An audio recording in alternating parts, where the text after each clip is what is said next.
No final de semana passado, começou o Campeonato Paulista. No sábado, Palmeiras deu início aos times grandes a entrar em campo. Domingo teve São Paulo, teve Corinthians. E a torcida dos times grandes aqui de São Paulo não tem muito motivo para comemorar. Mas o que me assombra é a primeira rodada se passou e o clima de terra arrasada que fica. Achar que tudo vai estar perdido.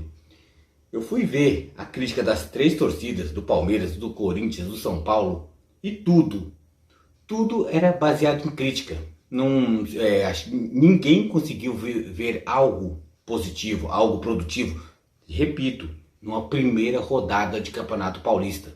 Eu acho muito pouco a gente tecer críticas baseado em algo tão curto, em algo tão volta de temporada. Tanto que por causa da Copa do Mundo no final do ano, o campeonato até acabou um pouco antes assim, do tempo. O período de férias foi esticado. Teve uma certa etapa, mas não muito grande, de pré-temporada. Então os jogadores voltam em uma rotação menor e já cobrar grande rendimento numa primeira rodada. É óbvio que times que estavam em patamar maior, a gente quer que sempre esteja, ou no mínimo manter o mesmo resultado, ou quiçá aumentar. Tem times que melhorou o seu desempenho, tem times que estão no mesmo e a tendência e o futuro é olhar para baixo e ter o pior cenário possível. Mas eu acho que por primeira rodada, eu acho que é muito pessimista olhar somente pela ótica ruim. Palmeiras não ganhou, empatou. São Paulo não ganhou, empatou. Corinthians não ganhou, perdeu. Mas cada time tem a sua particularidade, a forma. Não, os três não ganharam, mas cada um jogou de uma forma. Uns criaram, outros não. Então eu acho que é aí sim que você, a partir desse ponto do que foi criado, não no resultado, mas no que foi produzido, aí sim dá para poder tecer uma crítica. Nem sempre crítica depreciativa, mas construtiva, em ver algo bom, não somente criticar porque é ruim, não presta, vai perder. Eu marquei algumas coisas aqui para poder falar do Palmeiras, do Corinthians e também do São Paulo. Mais ou menos aqui, a análise seria o quê? O que foi a partida, o que estava se desenhando sobre e o que a gente pode ver um pouco para frente. Meio que a curto prazo, né? Porque daqui a pouco já começa Libertadores, Sul-Americana e muito disso, o início de tudo isso aí vai estar entrelaçado com o campeonato estadual. Aí tem que privilegiar. Se você tiver numa fase mais afunilada de Paulistão, é mais ou menos importante do que um jogo de primeira fase de Libertadores, uma fase de grupos. Tem que pesar. É um título que pode salvar sua temporada. Por exemplo, um São Paulo. São Paulo está na Sul-Americana. São Paulo tem que ser campeão de qualquer coisa, porque o São Paulo há muito tempo não ganha títulos relevantes. Passou muitos anos sem nenhum título. Tinha ganhado em 2012 uma Sul-Americana. Passou anos e anos para depois vir, da forma que ganhou, ganhar um Paulistão. Mas títulos grandes, firmes e importantes de primeira prateleira, como o São Paulo merece, o São Paulo não tem. O Palmeiras vem numa crescente, sempre ganhando títulos, sempre estando em destaque. Um Corinthians já está um bom tempo sem ser campeão. Faz alguns bons trabalhos médios, mas não de acordo com a grandeza do Corinthians. Vou começar pela ordem, eu fiz algumas anotações, que nem eu falei, dos três jogos, dos três times grandes de São Paulo. Começar falando de Palmeiras 0, São Bento 0. O Palmeiras criou muito, no meu ver. Eu li críticas falando que o Palmeiras não fez nada. O Palmeiras foi pobre. O Palmeiras não soube finalizar, não soube marcar os gols. Porque volume o Palmeiras teve. Também conta-se a fragilidade do time do São Bento. Também é uma forma que tem times até relativamente fortes no interior de São Paulo.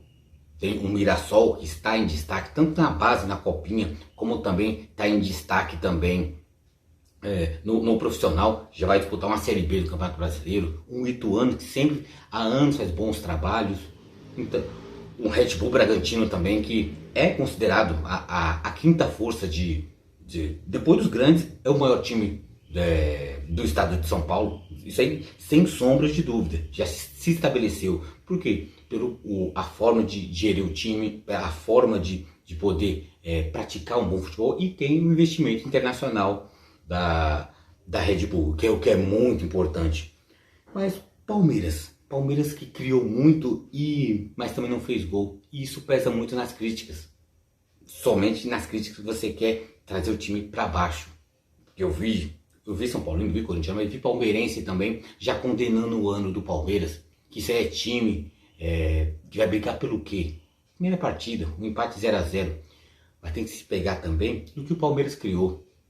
2 gols anulados, corretamente, por causa de centímetros, milímetros, mas o Palmeiras produziu para tanto. O Palmeiras criou 2 gols anulados, 2 gols quase gols, né? Que foi bolas na trave. Então, 4 chances claras de gols.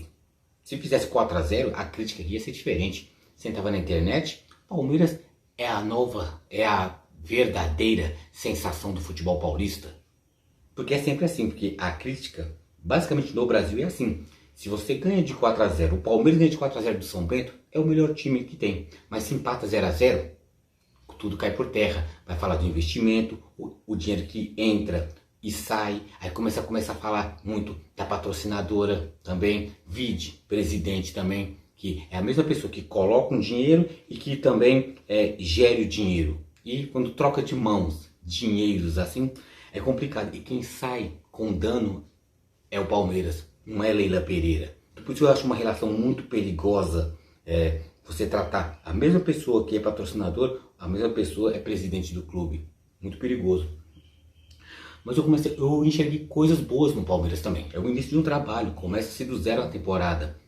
Tudo já entra na sua 9ª temporada pelo Palmeiras, e a 9ª temporada ele se inicia jogando bem. Foi, para mim, de longe, o melhor jogador do Palmeiras já há anos. Nesse jogo contra o São Bento, então, foi o único que ousou, pegou a bola, tentou fazer 1-2 com alguém, ou com o Rony, ou com o Rafael Veiga, ou até com o Endrick também. Endrick participativo, mas um pouco afoito e se atrapalha um pouco. Isso é normal da idade dele, 16 anos recém-completados. Então muita gente já quer que ele atropele etapas. Já está vendido para o Real Madrid. Sim, já está palavrado, já não está assinado, você pode assinar depois com 18 anos, mas já está palavrado. Mas o Palmeiras tem que saber que tem um bom plantel. E Dudu, como eu citei, 9 anos, jogando bem no Palmeiras, desde quando deu aquele chapéu do Grêmio, já ia pro Corinthians, tirou os passaportes para ir para a Florida Cup pelo Corinthians, não, última hora mudou o seu quadro, fechou com o Palmeiras. E o resto é história. Vários títulos, várias partidas boas, várias participações, vários gols importantes, que o Dudu melhorou muito o seu psicológico, e nisso o seu futebol cresceu. E pasmem, não teve chance em seleção brasileira. Você pega um Richarlison, um Matheus Cunha, um Martinelli, será que o Dudu não é minimamente melhor ou igual? Ou será que, mesmo não sendo melhor, não merecia uma chance? Complicado. Mas jogou muito bem. Tanto que o prêmio que a Federação Paulista deu pro melhor do jogo pro Endrick, mas por nome. Lembrou muito as premiações anos antes da Copa, que o Messi ganhava o melhor do mundo, sendo que outros jogaram melhor. O Endrick não jogou bem no que a gente espera pelo Endrick. O Dudu jogou melhor, mas o prêmio de melhor da partida foi pro Endrick, o que eu achei injusto. Mas o Dudu, para mim, foi fora de série. Ele começa a armar o jogo desde trás. Ele pega a bola junto do Zé Rafael e progride. Ele sabe marcar um lateral. É dito jogador completo, dentro do que a gente entende o que é futebol brasileiro. E chega lá na frente e finaliza muito bem, participa. Então chama a marcação, abre-se espaço em zagas fechadas. Foi o único do Palmeiras, repito, que ousou driblar, quis rabiscar. E isso conta muito, conta muito. Uma coisa do Palmeiras sentida também, que era bom citar, Scarpa. Scarpa fez falta. Sim, tá jogando bem no Nottingham Forest, mas no Palmeiras ele faz falta, porque um jogo 0-0 desses como foi, contra o São Bento, ele ia tentar chute de fora da área, a bola parada dele é melhor que a do Rafael Veiga, porque a bola agora, o escanteio e faltas, é com o Rafael Veiga. não tem a mesma qualidade no toque da bola que o Scarpa tem de mandar na cabeça de um Gomes. Gomes que quase fez gol também, que o Gomes é formidável, tanto como zagueiro como atacante também, ele ataca muito bem. Mas Scarpa fez falta num jogo como esse. O Scarpa, a principal característica que ele teve, principalmente depois quando teve a contusão do Veiga, é ser um jogador que rompe zagas fechadas. Isso que eu achei muito bom, e que eu achava muito bom no Scarpa. E ele vai crescer muito mais ainda na Inglaterra com a companhia do Danilo. Danilo que também faz falta no Palmeiras. Sim, Danilo faz falta no Palmeiras porque era um elo, era a ligação da defesa-ataque. Para mim, o melhor volante que eu vi jogando pelo Palmeiras desde a época de César Sampaio, de Mazinho. Ele caiu de produção, óbvio, quando foi para a seleção, não jogou e acabou voltando. Muitos diziam que era para ter aquela bagagem para poder ser vendido para a Europa. Acabou sendo, foi. Era o que o pessoal queria? Foi para a Europa. Mas gostaria muito que ele ficasse. Gostaria muito que ele permanecesse, como o Scarpa queria que ficasse, né? Mas ele alçar, ele tem a liberdade de poder alçar novos voos. Então, o Palmeiras sai perdendo em pontos, menos um Danilo, menos um Scarpa, mas agora tem que mostrar mais serviço que o Abel. Agora você está também falando do Abel, fala de mais serviço. Abel, com sutileza, ele ataca um pouco a dona Leila Pereira, tipo, com palavras bonitas, falando que para ter um plantel competitivo precisa ter uma equipe competitiva, precisa ter jogadores que agregam. E ele sabe que o plantel do Palmeiras é muito curto, no sentido de que jogadores que desequilibram. O Palmeiras tem poucos jogadores que desequilibram. Um Everton desequilibra, defendendo muito bem. Um Gustavo Gomes. O Zé Rafael dá um bom balanço nesse meio campo do Palmeiras. O meio que é um jogador invisível. Muita gente não enxerga Zé Rafael, mas ele é importante. Tira um Zé Rafael desse time, como tiraram um Danilo. O Palmeiras vai sofrer muito. Mas ganha com a volta do Veiga, pós-contusão. Um Rony na ponta, que eu acho muito melhor que um Rony centroavante. O Endrick tende a crescer. Um Dudu muito participativo. Então, essa rodada já passou. Daqui a duas rodadas tem Palmeiras e São Paulo. Um Dudu, um Endrick, um Rony, um Rafael Veiga inspirados. Pode fazer muita coisa boa em clássico. Clássico que vai ser no Allianz Parque, vai ser em casa. O Palmeiras vai estar literalmente em casa. Torcida totalmente a favor. E tende o Palmeiras só a crescer. Então, o resultado foi magro, 0-0. Pobre quanto a resultado, mas eu vi coisas boas, consegui ver coisas boas no time do Palmeiras. Abel vai ter que ter trabalho, vai ter que, o tal do fazer omelete sem ovos, ou com poucos ovos. Muitos ovos já foram vendidos para granjas no exterior. Mas vamos lá, Palmeiras continua sua briga, continua sua luta. Acredito que o Palmeiras vai continuar numa crescente. O Palmeiras não vai reduzir, não vai descer de prateleira. Vai continuar bem, permanecer bem, como já está há anos bem, desde 2015 para cá, muito bem, conquistando títulos. O Palmeiras ainda assim é favorito ao título paulistão. É pouco, é muito, mas é título. Então, e isso contabiliza no currículo do jogador, de um técnico, para ele entrar ou não na história. E muitos desses que estão jogando hoje no Palmeiras já está na história. Melhor técnico, melhor jogador, jogador mais participativo, maior número de jogos.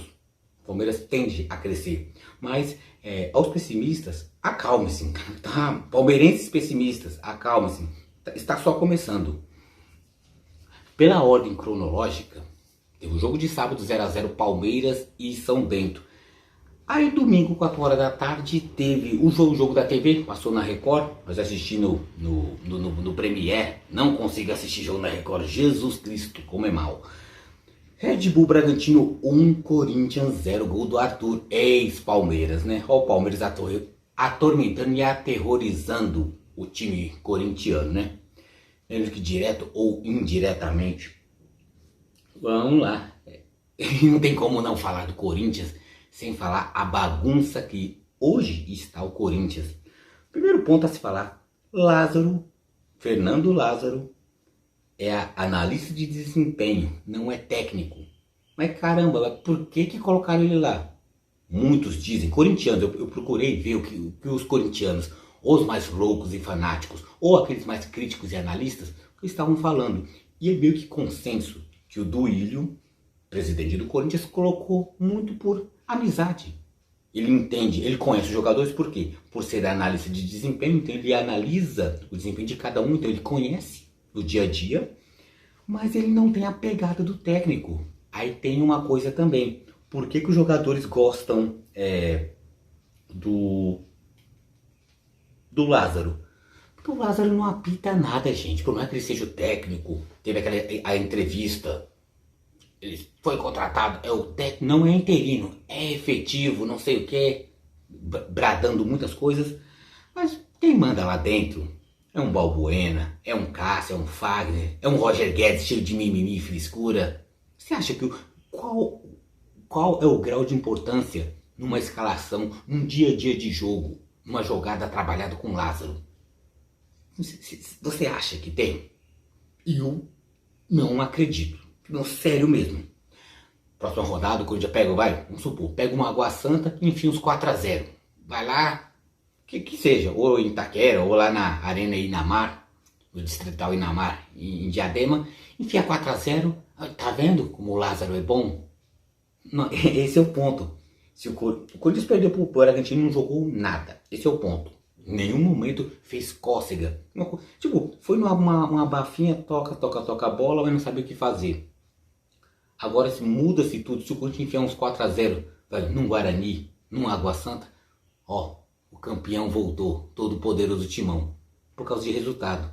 Eu tava falando do Palmeiras, o Palmeiras até jogou bem, mas não ganhou, o Palmeiras foi mal. Por quê? Porque não ganhou. O Corinthians perdeu, não foi bem, mas se ganhar de 1-0, eu falei 4-0, mas 1-0, já voltou, o Coringão voltou, falou mal do Lázaro. Mas não tem como falar bem do Lázaro, falar bem de um desconhecido que nunca teve um trabalho. Não é toda hora que na fonte corintiana vai poder jorrar ou brotar um Carille, que mesmo não jogando futebol lindo, vistoso, foi campeão brasileiro, com méritos. Demérito dos outros também, mas teve méritos também. Não é toda hora. E uma coisa que é tão amadora a diretoria corintiana que o Lázaro demorou 3 meses, por volta de 2 a 3 meses, quando ele foi anunciado para a apresentação, porque ele não tinha documentação mínima de ser técnico. Ele não tem licença nenhuma, acho que deve ter feito uma agora, a licença CBF, que é a mais simples para poder dirigir time brasileiro. Time lá de fora, para dirigir time lá de fora, que nem um Silvinho tem, né? O criticado Silvinho tem licença, a licença Pro, isso aí não chega nem perto. Então ele só fez a licença mínima para poder dirigir o time brasileiro. E não estamos falando de uma Ponte Preta, de um Guarani, de um Juventus da Moca, de um São Caetano. Estamos falando de um Corinthians. E você botar um Lázaro lá, sério, o Corinthians merece, precisava muito mais. É óbvio que teve aquela ruptura brusca, a saída de Vitor Pereira, que hoje é tido como traíra. Com razão, sem razão.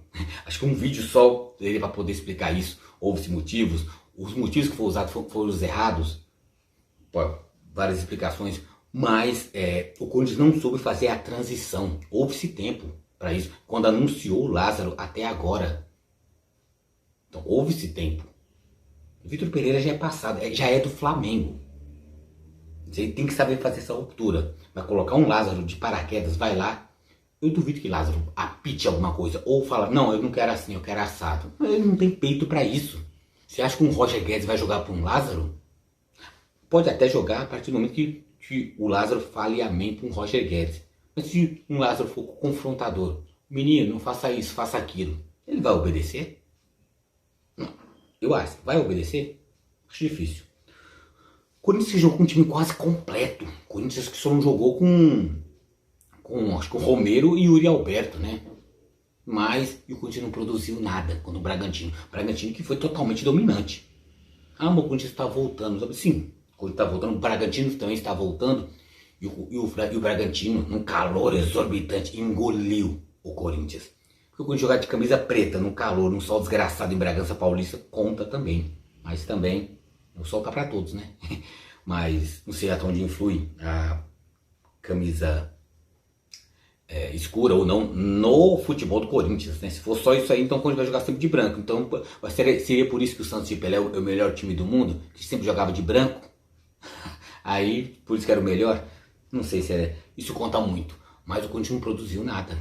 Sério, não tinha padrão de jogo. Sim, fosse usar como fosse. É muito cedo você fazer crítica durante o jogo. Por isso que eu falo, como eu falei dos pessimistas. Pessimistas corintianos. Eu falei pro palmeirense, calma. O corintiano, um pouco menos de calma, né? Porque se for muito calmo, o corintiano vai acabar dormindo, né? Porque o time já é sonolento, o time não empolga. Mas tem um adendo também. Até onde o Lázaro vai continuar e durante o afunilamento do Paulistão, começa a Libertadores. O Corinthians tem que optar. Quero ser campeão paulista para poder salvar o meu ano? Ou será que eu tenho bola para ser campeão de uma Libertadores? Porque o Corinthians tem que ser campeão. O Corinthians entrar em campeonato, que nem muitas vezes o São Paulo está fazendo agora. Me classifiquei para uma Sul-Americana. Tô numa Copa do Brasil. Cheguei na final do Paulista. Título, a gente conta título. Porque a gente pega muito vídeo, muita declaração de São Paulino. Eu sou tricampeão do mundo, eu sou tricampeão da Libertadores, e lá para trás. E hoje, se o São Paulo é tudo isso, essa história grandiosa, por que hoje não é? Por que parou no tempo? Isso parece que o torcedor está satisfeito. Então o Corinthians foi engolido totalmente. Totalmente pelo Bragantino. Foi justíssimo. E o Corinthians isso aí é uma eterna bagunça. Hoje está uma bagunça. E quando eu falo Palmeiras não ser pessimista, o corintiano, se quiser ser, fica à vontade, né? Citei o de São Paulo, falando do São Paulino, que sempre gosta de falar aos quatro ventos, sou tricampeão do mundo, sou tricampeão da Libertadores, e hoje não é nem resquício disso, já é para gente também passar um pouco do tema e ir para o jogo que foi, seguindo a ordem cronológica, Palmeiras, Corinthians, São Paulo, para São Paulo 0 e Ituano 0. Um jogo de futebol, pegou um Ituano muito fechado, né? É lógico, o Ituano quando vai vir no Morumbi contra o São Paulo, sempre será fechado, não tem como jogar de peito aberto contra o São Paulo, mesmo na fase estranha, há anos que já está.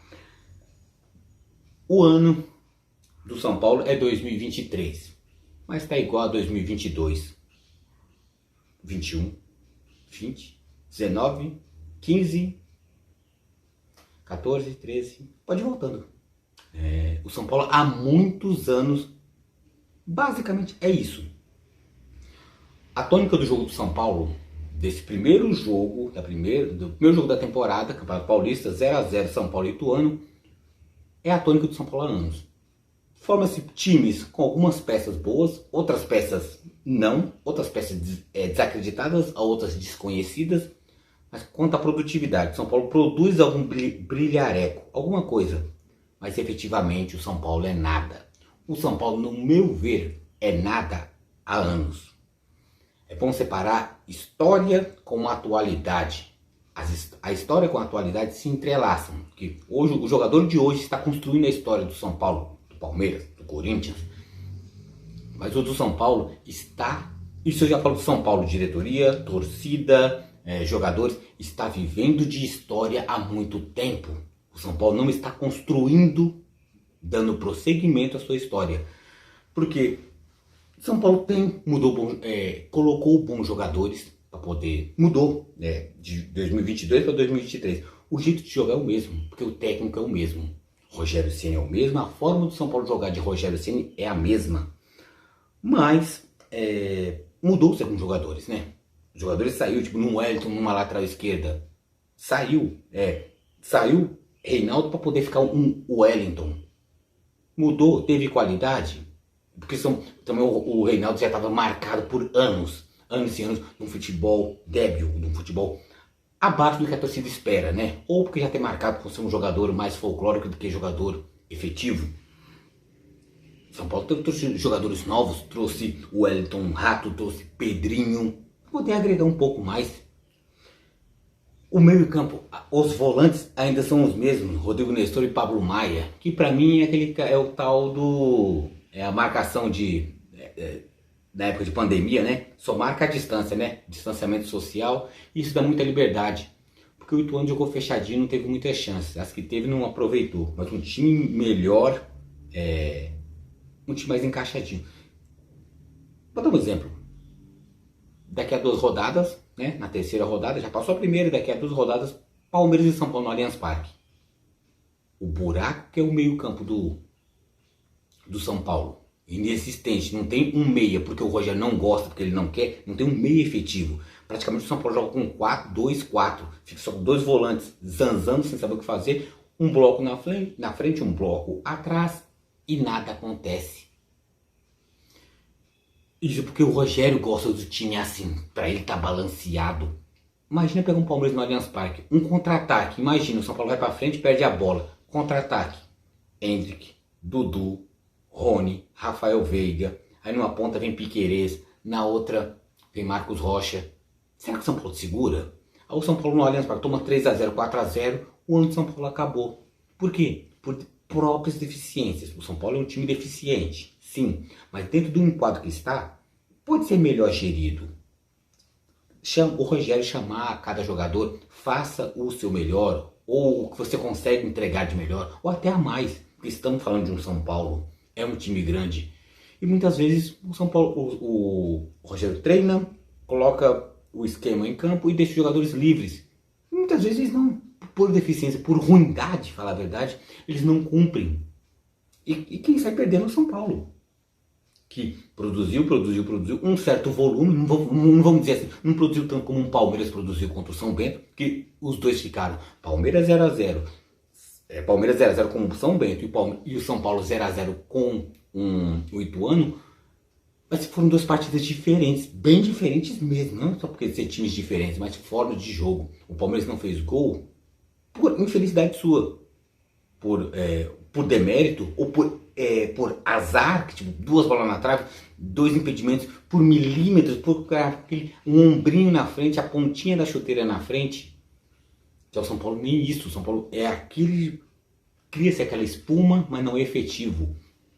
São Paulinos relataram, eu já vi, até vendo na internet alguns vídeos, falando que sempre a torcida do São Paulo apoia no final, quando o time cresce. Mas muitas vezes o São Paulo já está cansado, já começa uma temporada cansado, e a torcida senta, porque não vai.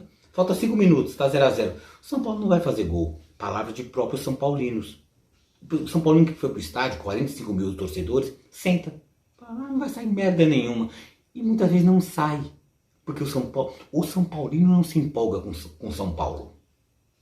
Então eu não sei até onde, se vencesse, poderia iludir o torcedor São Paulino. Acho que não. O torcedor mais cético, mais verdadeiro, mais racional. Que se vence de 1-0 seria a mesma coisa de 0-0, porque bola não se viu. Bola efetiva, como se viu um pouco no Palmeiras. Vale ressaltar, estou fazendo um vídeo falando dos 3 e não estou falando que o Palmeiras foi brilhante. Faltou brilho, faltou a última pincelada para poder tirar um 10, para poder passar de ano. O Palmeiras também não foi brilhante, mas foi bem no que se produziu. O São Paulo produziu, mas não fez. O Corinthians dos 3, o Corinthians foi o pior. O Corinthians não produziu, não fez gol, não ganhou e perdeu. Então basicamente é isso. Palmeiras, Corinthians, São Paulo. Todos começaram, todos os torcedores com clima pessimista, eu tentando desvirtuar a parte desse pessimismo. Por isso que eu falo, pessimistas, acalmem-se, o ano está só começando. Isso muita gente fala, isso é um aviso, isso é uma ameaça, o ano está só começando, isso é bom, isso é ruim, dependendo do time que você torce, fala, está só começando, vixe, eu queria que já fosse dezembro para poder acabar. Mas tem torcedores que já tem empolgado, não, eu quero que chega, tá só começando, que chega fevereiro, março, abril, agosto, setembro para poder ganhar títulos. Outros rezam por não alcançar coisas piores. Mas o futebol paulista é isso. Se você ganha, você é o melhor do Brasil. Se você perde, é isso. É o pessimismo que fica. Então, Palmeiras não foi bem, porque não ganhou. Principalmente se fosse uns 4-0, as 4 bolas entrassem, mudaria a crítica. São Paulo produziu muitas oportunidades, né? Não muitas, falei errado. Algumas oportunidades, mas não concluiu. E o Corinthians nem isso. Esse foi o pior, né?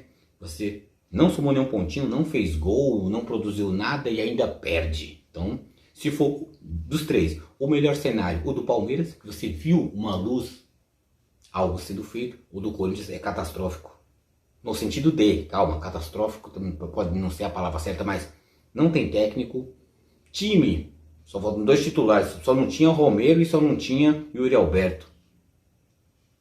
Mas esse time também não produziu. É só começo de temporada? Como é que vai ser essa temporada? Então vamos lá, vamos ver. Palmeirenses, São Paulinos, corintianos, vamos ver o que aguarda para vocês, para mim, para nós, para esse ano. Tá só começando, né?